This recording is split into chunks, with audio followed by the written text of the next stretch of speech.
This podcast is brought to you by Penji. Penji is a creative subscription service that gives you access to pre-vetted, agency-trained creatives from all over the world. From graphic design to illustrations to social media management and web development, it's all included for one monthly price. It's time to say goodbye to the hassle of searching for top-notch creative talent. With Penji, you get quality and consistency delivered right to your inbox every day. Carefully crafted for you by humans. So meet your new creative team today. Head over to penji.co for more and enter the coupon code located within the podcast show notes. Hello, everyone. Welcome to Unified Purpose, the podcast where we share inspiring tales of compassion, resilience, and community spirit. I'm your host, Oliver, Penji's nonprofit community coordinator, and I'm joined here with a very special guest, Ted Taylor from Family Promise of Greater Phoenix. Thank you so much for joining me today, Ted. It's a pleasure to be here. Thanks for inviting me. I appreciate that. So to start off, can you tell us a little bit about yourself and your story with Family Promise? Sure. So I'm a small town kid. I grew up in a little town by the name of Globe, Arizona, a little mining town, and was always kind of driven to make a difference in the world. And I always wanted to figure out ways that I could do that. So I worked really hard out of college to be successful as a businessman, but I had very little joy in my life. And it was primarily because although I married my high school sweetheart, my wife and I were unable to have children. And so I struggled with that for many years. And then one time, 15 years ago, after I would say in the world's terms, a successful business career, I was approached by my pastor at my church, and he said, "You've been volunteering for Family Promise for 3 years at the church, and I happen to be the chairman of the board, and our executive director is stepping down, and I think you should think about doing this." And I had never, ever thought about a nonprofit as something I would do. Working with families who've lost their homes is basically working with single mothers. I'd never done anything like that. I'd never raised money for a charity like this. I had never dealt with children because we didn't have our own. So it was just quite a turn. And yet when I went home and talked to my wife, I said, this is what the pastor said. And she said, if this is what we're supposed to do, then let's do it. And so 15 years ago, I turned in the direction of helping families who'd lost everything. And it's been the joy of my life.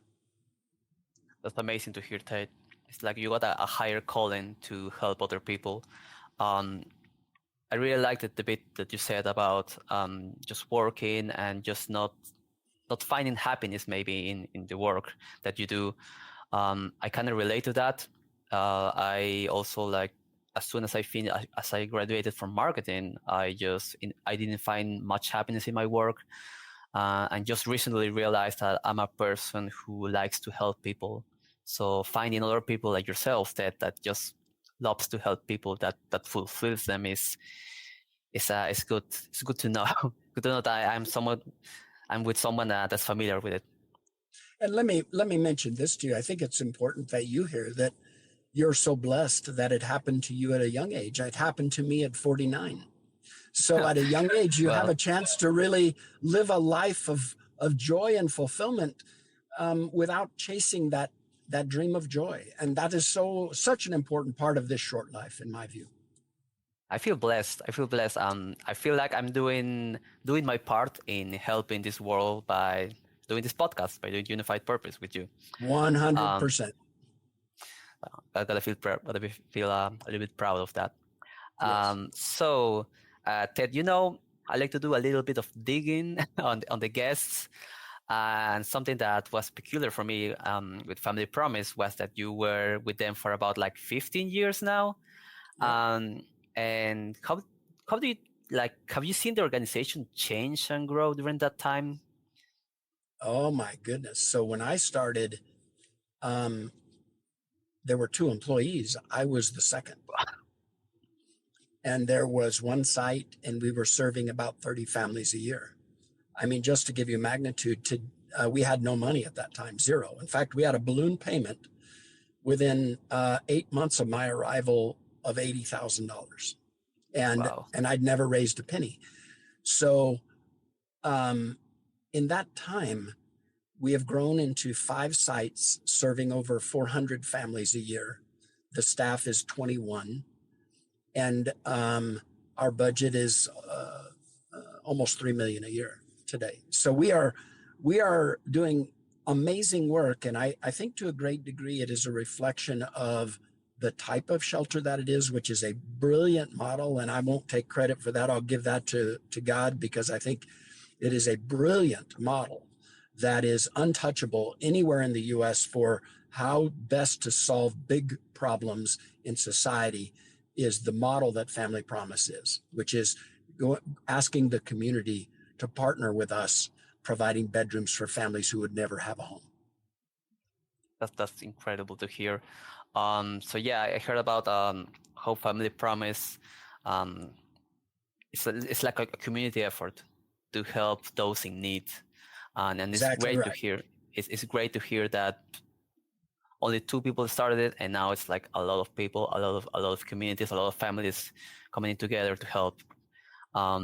So like it's great to hear that, because in 15 years, there's been a lot of changes. Your organization has been growing, and I just saw in the news just last month, you guys opened Legacy Village. I thought it was like a very unique method of providing housing for families in need.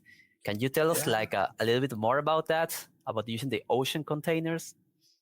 Yeah, I mean, it was a circuitous route, meaning it was not meant to go the way it went. We were going to build a dome for housing 100 families a year who have lost their homes, and then COVID hit and the dome was not buildable. So we couldn't build it, but we had investors that wanted to make it possible. So we asked the investors if they would permit us to shift from a dome into a container housing village, because we had a relationship when we were going to build the dome. We had a relationship with a container builder who was going to build the bathrooms and the showers and everything inside the dome. So we asked if they would move the money toward a container housing village, which we had never built. One had never been built for low-income families in the Phoenix area. And they said yes. So it has been 1.5 years of building, 2.5 years since from the original vision, but 1.5 years of actual building, and we got occupancy in May the 20th. And so we are moving families in. It is really amazing. It's beautiful, to say the least, and it's built like a tank. So though, containers are actually better built than your own home, because they're solid steel. They're built not to leak. They're built, the gates are so strong you can't get through them. So they're very secure. We actually had to bring air into the containers. They're so sealed. So we had to put vent systems in the containers. So it's a totally different way to build. And I do want to say this in fairness. We had no idea what it would look like when it's done, because we had no model. And when they're done, they're 640 square feet, 2 bedrooms. They're really ample in size and scope. And so we have enough for 8 family members per unit. That's Wow. really amazing. Yeah. Oh, I thought there were only going to be like 1 family per unit, but so 8? that's So more than I thought of. Yeah, often we are doing cohabitation. So we've been doing this at other sites. If you want to make housing affordable, sometimes it's sharing that makes it affordable. So we've been demonstrating that model for 13 years in bricks and mortar, and now we've built it in containers, and we are demonstrating it in a container village, which is much more cost effective to build than sticks. And do you feel like this model of using containers can be expanded upon? For example, let me tell you a little bit about here. I'm from Peru, a country in South America. And here there was this project of using these ocean containers, but to build hospitals. They built like a large street made of various containers, and there were like hospitals for dentistry and stuff like that, skincare. And I feel like it has potential maybe for Family Promise to maybe expand upon this idea. How do you feel about that? 100%. In fact, I would argue that's exactly why we built it. is we wanted to demonstrate that we could build it. We wanted to learn how hard it was. We wanted the community to see it so that they would be confident that it's not going to look trashy, it's not going to look bad. And we did all of that. And so now our next build, our intention is to go to 21 units, Wow. which will cash flow. Now we build these villages. Our intention is to build them on congregational land, meaning churches, synagogues, mosques, but they own the land. We have 75-year leases. So the idea is we're building in partnership with the congregation to provide housing for those who would never have housing. And the beauty of 21 units is that we can cash flow it, which means it will not be a cost to the organization. The actual facility is self-sustaining. That's why we did it the way we did it. That's incredible to hear. Ted, you told me how these congregations host families, but I also read a little bit about how Family Promise also shelters family pets, which isn't something you often hear about. How did this initiative get started and what inspired it? So back in 2010, when I first started, there were only 2 employees at Family Promise, and it was Cheryl and me. And we would welcome families, but whenever they had pets, we couldn't bring them in. And it was a real problem because we were both pet lovers and neither of us have children. So it was really something important to us, but we just couldn't figure it out. Well, one day, it was in the beginning of 2012, we had a family come in for shelter and we interviewed them and it went really good. Everything was right. So we invited them in. They were so excited. It was a mother, a dad, and 2 little young kids. And so we thought, okay, everybody's going to move in. It's all good. And then the mother came up to me and said, hey, we have a dog out front. And we're like, well, unfortunately, we can't bring the dog inside the shelter because our insurance won't cover it. And we have many other families. So it's a real predicament, but maybe we can get a foster. We had a board member who was willing to foster while you're in shelter. And the family walked out of the shelter in tears.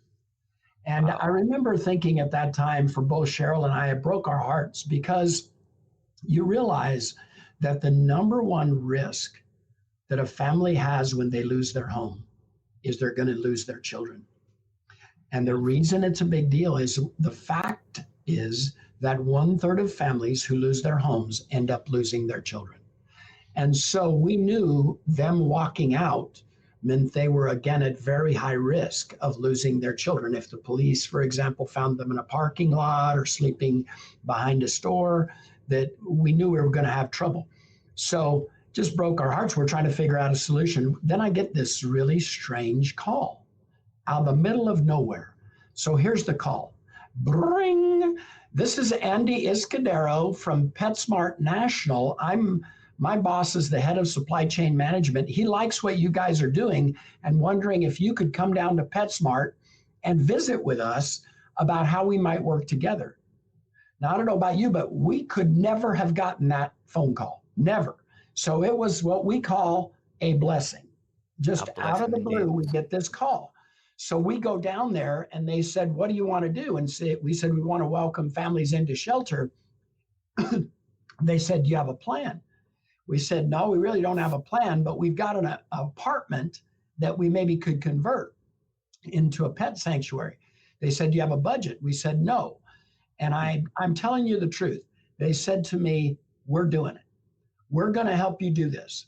So $54,000 later and 6 months later, in October the 1st of 2012, we opened the first ever pet sanctuary in Arizona inside of a family shelter. And so incredible. It was incredible. And so it worked really well. About, depending, 10 to 20% of our families have pets. So we could handle up to, gosh, I've seen as many, I think as 12 dogs at a time, or 8 cats, separate rooms, separate air conditioning. We had to change all of our insurance. And by the way, no breed restrictions because we didn't want anybody exempted from it. So it has worked really well ever since. But I did want to say this to you, that later in 2013, in the spring of 2013, we thought we were living really well, that we could have this sanctuary. Well, the head of supply chain management had been promoted to be president of PetSmart National. And he called me up it was April of 2013. And he said, "Hey, Ted, I want to let you know I'm going to your national meeting in May and announcing that PetSmart National is going to offer to build sanctuaries for every family promise across the nation at no cost to Family Promise." Wow. So it was equivalent to about a $6.5 million promise. So that's what has happened. And now Family Promise has pets all over the country in shelter. And we also have other family shelters that are now welcoming pets because of what we started. So it's absolutely amazing. Yeah. Yeah, that's what like caught my eye. I know that families, there are a lot of family shelters around the country, but one that accepts pets, one that is working with PetSmart to have these dogs, have these cats that they have been with their families for years. Being part of this shelter is just amazing. It's just like you said, it's a blessing. Now let me say it just a little bit stronger than that. Families, if you don't welcome their pets, they won't come into shelter. So really, they're not going to take that final step with pets of giving them up. It's too much pain on the children. So they choose not to. And so really welcoming pets, I'm encouraging all shelters across the country. We want you to take pets because for both, by the way, singles and families, because if you do not take pets, they will not come into shelter for the most part. Yeah, it's too big of a risk. Too big of a risk. Too big of a risk. So Ted, now that you guys have been doing this program with the pets for about a couple of years now, how do you think has changed besides just being more national with the PetSmart promotion? I would say that we've learned that pets are difficult. And let me give you an example. We didn't realize that puppies are way more complicated than adult dogs. We had no idea. I'll give you a couple of stories really quick. Yeah. One time we go in the pet sanctuary, the staff, because we heard a lot of noise. Our offices are right next to the sanctuary. So we heard all this noise. We go over there and there's no adults. It's just the kids. And they've let all the animals out to play in the living room. and they thought it was wonderful. But the truth is, you have to be very careful. So we had to implement adults have to be there. If you're ever going to be in the kids can't be in the sanctuary without the adults. But puppies are especially difficult. Puppies have a different schedule for going to the bathroom, and it's way less controllable. So we learned that when a family comes in with pets, if they have puppies, we better be ready for them. We still take them, but you have to really be prepared. The smell and everything else is tougher. The other thing I want to say to you about pets is oftentimes the families with pets have either the breeds that people consider dangerous, like, for example, Staffordshires, which are pit bulls, German Shepherds. We've had 7 Chihuahuas at a time. Wow. They're nice dogs. They're not considered dangerous. But why is this important? Because the insurance companies don't want to insure the dogs that they think of as unsafe. They're not unsafe. They're family members to these families. And so we've learned that by welcoming all breeds, it brings many more possibilities for these families. Otherwise, you're asking the families that have some of these breeds. By the way, the reason sometimes they have these breeds is for protection, because they're afraid. And so being able to accept those is super important. So we've learned that. So we've learned a lot of protocols in the process.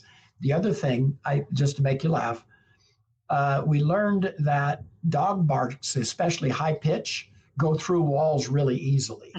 So we had to put like a 4 wall deep sound wall Oh my between our God. offices and the sanctuary to stop the noise. So it is something we never anticipated it would be that bad, but we wanted to do it. We did it for all the right reasons, so we got it done. I think it happens that when one dog barks, the other one Exactly. starts, and then everyone does, and a lot of Exactly. noise. Yep. So we've learned a lot, but about, again, 10 to 20% of our families have pets. We're still recognized for having pets. We love it. By the way, our staff is allowed to bring pets into the shelter themselves. They can get some new friends too. Exactly right. So Ted, keeping up with the pets team, I know you mentioned dogs, I know you mentioned cats, but what's like the wildest or the most strange pet you've seen so far? So we've had many reptiles. Reptiles? Yes, Okay. of course. So we have not had a snake, but we've had many lizards. And so we had a Boy Scout group build a reptilian shelter inside of the living room of the pet shelter. And so the beauty of the reptiles is, we didn't know much about reptiles at all, but what we discovered is that they are like family to those families as well. Reptiles are actually personable. We had no idea. They're just like lizards, but they actually really enjoy them. And so we've learned that pets come in all forms: birds, reptiles. Like I say, we haven't had a snake yet, and the staff is worried about that, but we will take a snake. We've had many rabbits, just so you know. Rabbits are good. So, and then we had, what was it? Slowpoke the turtle. We've had a few. Yeah. Tortoise, turtles. Yeah, things like that. Oh, well, that's great to hear that the animal shelter is continuously growing. You're going to have a jungle in there in a couple of years. Who knows?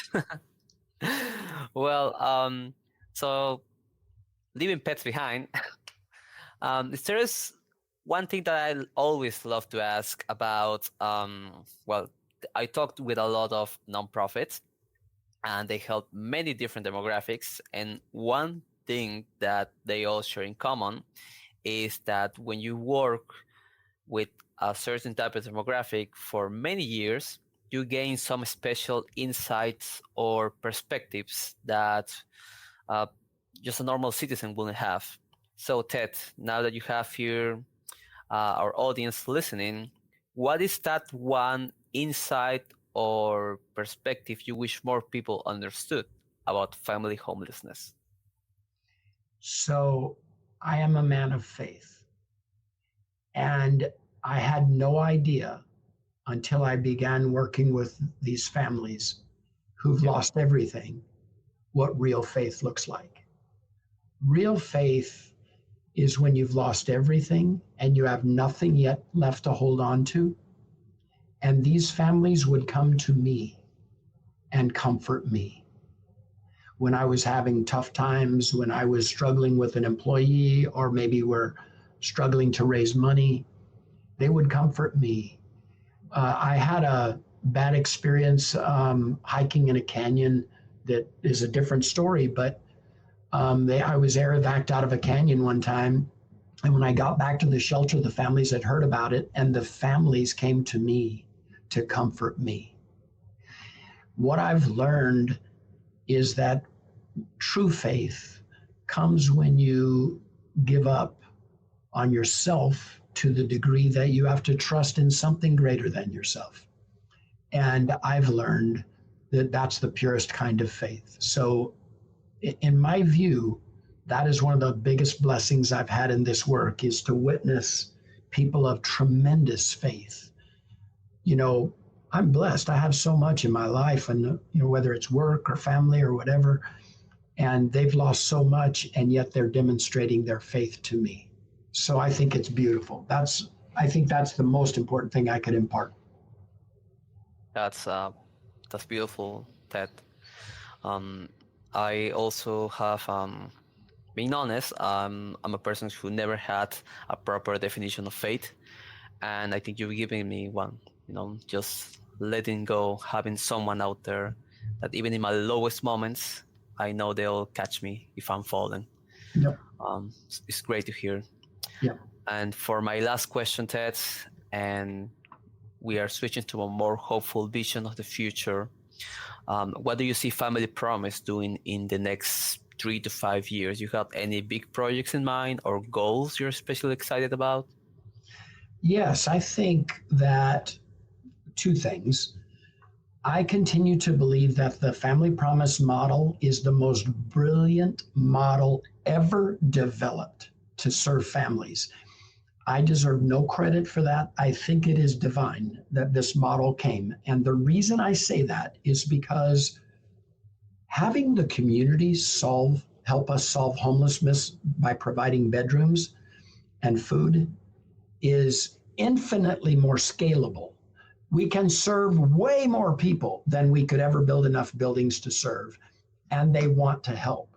So I would argue that's at the heart of the future of this country. If we want to solve big problems, ask the community to help. That's what Family Promise does. And they choose to help. By the way, no cost to us, no cost for food, no cost for bedrooms. We need to do more big solving through the faith or through the community. By the way, this faith community is not allowed to proselytize. They can just walk their faith. They cannot try to convert our families. So what happens is we solve magnificent problems. So that's number one, is I think we need more community involvement in the big issues of our day. Homelessness, poverty, violence. We need the community involved. That's number one. Number two, we will never build enough housing to handle the lack of affordable housing in this country.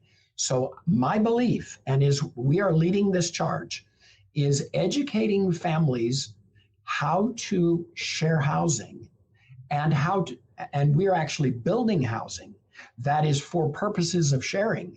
We are building that housing today.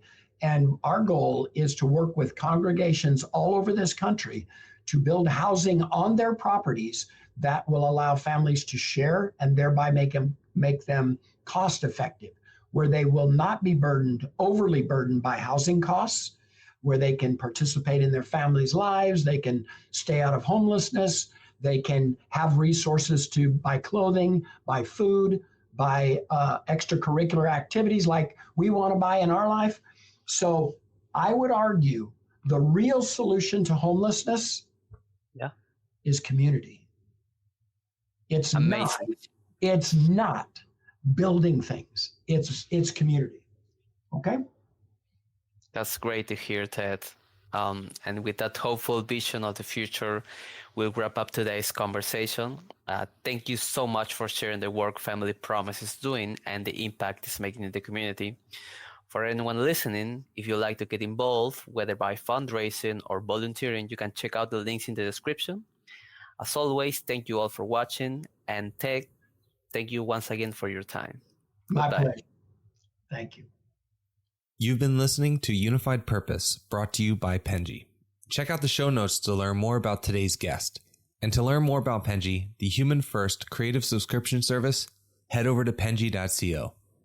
And by the way, if you're still listening, it would mean the absolute world to us if you were to share this podcast with a friend and, of course, subscribe.